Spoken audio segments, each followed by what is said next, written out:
स्वामी विवेकानंद जी ने कहा था कि ये दुनिया सबसे पहले हर अच्छी बात का मजाक उड़ाती है, उसके बाद उसका विरोध करती है और आखिर में जाकर के उसे स्वीकार कर लेती है।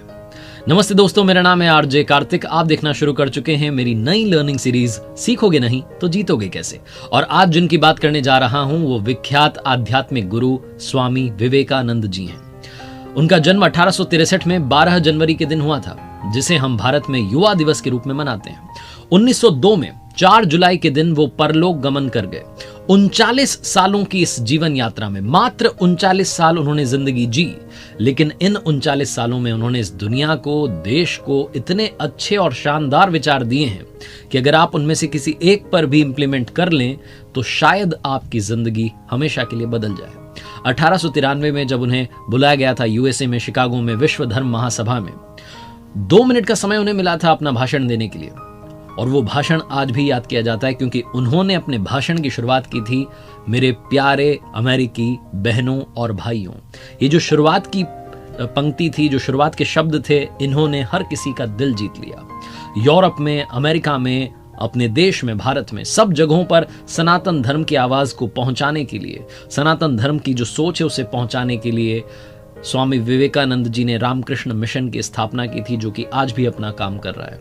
वो अपने गुरुदेव रामकृष्ण परमहंस जी के सबसे प्यारे शिष्य थे। उनसे सीखने के लिए बहुत सारी बातें हैं, लेकिन वो 5 बातें, बड़ी 5 बातें जो हर किसी को सीखनी चाहिए। आइए बात करते हैं उनकी 5 लर्निंग्स फ्रॉम स्वामी विवेकानंद जी।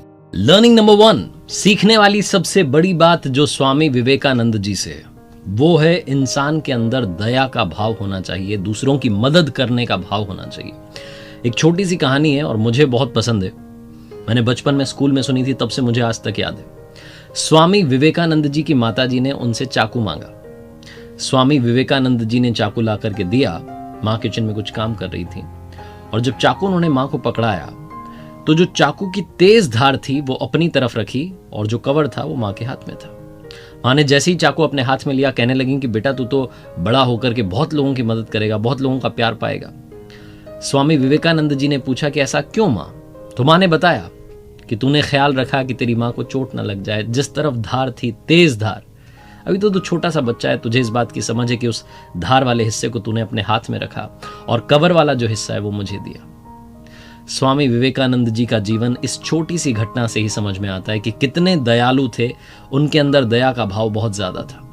ये छोटी सी जो घटना है, जो कहानी है, हम सबको सबसे बड़ी बात सिखाती है कि आपके अपने परिवार में, अपनी फैमिली में, बच्चे बड़े, कहीं कोई ऐसी घटना होती है जो उन्होंने कोई अच्छा काम किया है तो आप उसे प्रेज कीजिए, उसकी तारीफ कीजिए, ताकि आगे चल कर के वो और ऐसे अच्छे अच्छे काम करें और अच्छे इंसान बने। सबसे जरूरी है हम इंसानों में इंसानियत का होना। Learning number 2, focus on your target. अपने लक्ष्य पर ध्यान लगाइए। स्वामी विवेकानंद जी की कही हुई बात बहुत ज्यादा पॉपुलर है, उठो जागो और तब तक मत रुको जब तक कि लक्ष्य की प्राप्ति ना कर लो। इस पर भी एक छोटी सी कहानी है। स्वामी विवेकानंद जी अपने आश्रम में विश्राम कर रहे थे, तभी एक आदमी है और आकर के कहने लगा कि मुझे स्वामी जी से मिलना है, बहुत जरूरी बात है, उनसे पूछनी है। स्वामी जी जब जगे तो उनके चरणों में गिर गया और कहने लगा कि मुझे समझाइए, जिंदगी में कैसे अपनी मंजिल तक पहुंचूंगा, मैं सक्सेसफुल नहीं बन पा रहा हूं, जो चाहता हूं वो मिल ही नहीं रहा है। स्वामी जी ने तब उस व्यक्ति से कहा कि एक काम करो, ये मेरा पालतू कुत्ता है, इसको थोड़ी देर के लिए घुमा करके लाओ, फिर तुमसे बात करते हैं। वो जो व्यक्ति था वो उस कुत्ते को लेकर के घूमने के लिए गया। जब वापस आया तो स्वामी जी ने उससे 2 सवाल किए। पहला सवाल था कि तुम तो बिल्कुल भी थके हुए नहीं लग रहे। दूसरा सवाल था कि ये कुत्ता जो इतना हाफ क्यों रहा है। उस व्यक्ति ने कहा कि स्वामी जी मैं जब बाहर गया तो मैं सीधा अपने रास्ते पर चल रहा था, थोड़ा सा घूम करके वापस आ गया, जबकि ये जो आपका कुत्ता है ये इस तरफ उस तरफ जहां कोई चीज देखता था दौड़ने लग जाता, इसीलिए ये दौड़ने की वजह से ये दौड़ता जा रहा था, इसीलिए ये हाफ गया है। स्वामी जी ने कहा बस इसी घटना में तुम्हारे जीवन का सार है। तुम्हें तुम्हारी मंजिल सामने दिख रही है लेकिन तुम भी उससे भटक जाते हो, कभी इधर कभी उधर, कभी दूसरा टारगेट कभी तीसरा टारगेट बनाने लगते हो और जहां पहुंचना है वो एक चीज जो तुम वाकई दिल से पाना चाहते हो वहां तक पहुंच ही नहीं पाते। अगर तुम ऐसे ही दौड़ते रहोगे तो बड़ी थोड़ी सी वॉक में, छोटी सी देर में, छोटी सी डिस्टेंस कवर करने में तुम हाफने लगोगे, लेकिन अगर सीधे चलते रहोगे तो मंजिल पर पहुंच जाओगे।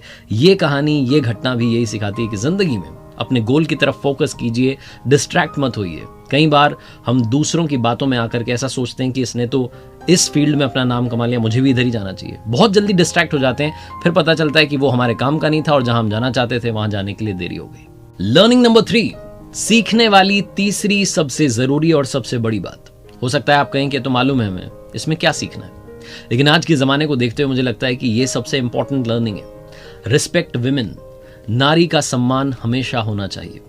स्वामी विवेकानंद जी की एक घटना है, वो देश विदेश में प्रचार कर रहे थे सनातन धर्म का और लगातार अपनी बात रख रहे थे, उपदेश दे रहे थे।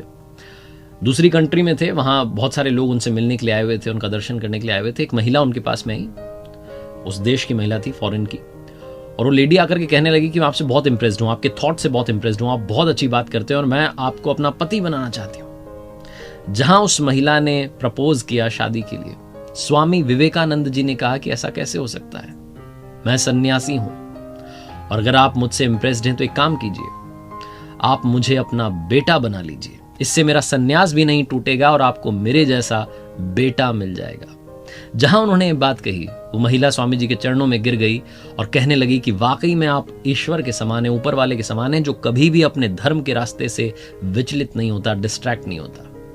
ये छोटी सी घटना हम सभी को एक सबसे महत्वपूर्ण बात बताती है, सबसे इंपॉर्टेंट बात सिखाती है, जिंदगी में हमेशा नारी का सम्मान कीजिए, क्योंकि उन्हीं की वजह से आज हम सब इस दुनिया में हैं। लर्निंग नंबर 4, जिंदगी में अपने मेंटोर्स की हमेशा वैल्यू कीजिएगा, अपने गुरु को कभी भूलिएगा मत। आज के जमाने में बहुत सारे लोग जब पोजीशन पर पहुंच जाते हैं, उन्हें लगता है कि अब मेंटोर से क्या काम है, उन्होंने सिखा दिया, हम आगे बढ़ गए, उनका काम था सिखाना, भूल जाते हैं। हम ये भूल जाते हैं कि मेंटोर वही है, वो गुरु वही है जिसने हमें रास्ता दिखाया, रास्ते पर चलना सिखाया, और मंजिल तक अगर हम पहुंचे हैं तो गुरु का सबसे इंपॉर्टेंट रोल है।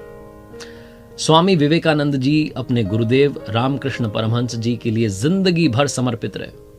हर पल हर श्वास को उन्होंने गुरुदेव की सेवा में लगा दिया था, समर्पित कर दिया था, 100% डेडिकेशन था। एक बार उनके जो गुरु भाई थे, जो रामकृष्ण परमहंस जी के शिष्य थे, वो नाक सिकोड़ते हुए दिखे कि कहाँ मतलब जाकर के इनकी सेवा करनी पड़ती है। थोड़ा सा उन्होंने सा नफरत जैसा चेहरा बनाया। तो उस दिन से स्वामी विवेकानंद जी ने कहा, मैं बाकी सारे साथियों को भी पाठ पढ़ाऊंगा। जो गुरुदेव की थूकदानी थी, जिसमें कभी कफ होता था, कभी ब्लड होता था, उस सबको वो बाहर जाकर के साफ करके लाते थे, बर्तन को वापस रखते थे। हर चीज से गुरुदेव की वो प्यार करने लगे, हर चीज में वो अपने गुरुदेव को देखने लगे, हर पल हर श्वास को उन्होंने गुरुदेव की सेवा में लगा दिया था। रामकृष्ण परमहंस जी जब अपनी जिंदगी की आखिरी सांसें ले रहे थे, जब जीवन के अंतिम क्षणों में थे, बहुत ज्यादा उनकी तबीयत खराब रहने लगी थी, उस वक्त भी अपने गुरुदेव के साथ रहते थे स्वामी विवेकानंद जी। ये वो समय था तब जबकि इनके खुद के परिवार का समय सही नहीं चल रहा था, इनकी फैमिली कंडीशन ठीक नहीं थी, तब भी अपने परिवार को छोड़कर अपने गुरु के प्रति लगे रहते थे, हर वक्त उनके लिए उनकी सेवा में हाजिर रहते थे। स्वामी विवेकानंद जी, जिनका मानना था कि मेरे गुरुदेव का जो अस्तित्व है उसको मुझे पाना है, उसमें विलीन होना है, और उसमें विलीन होकर के इस पूरी दुनिया में जो स्पिरिचुअलिटी है उसका प्रचार प्रसार करना है। लर्निंग नंबर 5, इंटेलिजेंट बनिए लेकिन ह्यूमर का साथ मत छोड़िए, हंसी मजाक करना मत भूलिए, क्योंकि कई बार हम बहुत सीरियस हो जाते हैं जिंदगी में, भूल जाते हैं कि हमने हंसना भी है, हमारी हंसी बहुत इंपॉर्टेंट है। स्वामी विवेकानंद जी एक बार विदेश में एक रेस्टोरेंट में डिनर कर रहे थे, उनके साथ में एक फॉरेन ऑफिसर भी बैठा हुआ था, और वो कहने लगा कि मैं किसी भी ऐसे रेस्टोरेंट में खाना नहीं खाऊंगा जहां पर कि एक सूअर और एक चिड़िया साथ बैठे हो। तो स्वामी विवेकानंद जी ने कहा, तो आपका मतलब है मैं उड़ के चला जाऊं? ये जो बात उन्होंने कही, हर कोई वहां पर ठहाके लगाने लगा, एक लाफ्टर का माहौल बन गया। छोटा सा किस्सा है, लेकिन सिखाता है कि जिंदगी में हंसी मजाक अगर आपको करनी आती है, अगर आपके अंदर वो ह्यूमर का एंगल है, लेवल है, तो आप जो ड्रामेटिक सिचुएशंस होती हैं, जो ऐसी सिचुएशंस होती हैं जहां से बाहर निकलना मुश्किल लग रहा है, वहां पर भी आप माहौल को लाइट कर सकते हैं, हंसी खुशी के साथ में आगे बढ़ सकते हैं। अपने इंटेलिजेंस के साथ में ह्यूमर की धार को भी रखिएगा, ये आपको और अच्छा इंसान बनाएंगे। स्वामी विवेकानंद जी ने 5 कमाल की बातें कही हैं। पहली, चिंतन करो, चिंता नहीं, नए विचारों को जन्म दो। दूसरी, एक समय पर एक काम करो और उस काम को करते समय अपनी आत्मा को उसमें झकझोर दो, पूरी ताकत के साथ उस काम को करने में लग जाओ। तीसरी, उठो जागो और तब तक मत रुको जब तक कि लक्ष्य की प्राप्ति ना हो जाए। चौथी, जब तक जीना तब तक सीखना। और 5वीं, ये दुनिया एक जिम है और यहां हम अपने आप को मजबूत बनाने के लिए आते हैं। और जाते जाते बात करते हैं स्वामी जी के जीवन के अंतिम क्षणों की। अपने जीवन के आखिरी दिन उन्होंने शुक्ल यजुर्वेद की व्याख्या की और कहा कि एक और विवेकानंद चाहिए ये समझने के लिए कि इस विवेकानंद ने अब तक क्या किया। उनके शिष्य कहते हैं कि 4 जुलाई 1902 को जो आखिरी दिन था स्वामी जी का इस दुनिया में, उस दिन भी उन्होंने अपनी दिनचर्या को बदला नहीं। सुबह सुबह 2-3 घंटे ध्यान किया और ध्यान में ही उन्होंने महासमाधि ले ली। बेलूर में गंगा किनारे चंदन की लकड़ियों पर उनकी अंत्येष्टि की गई।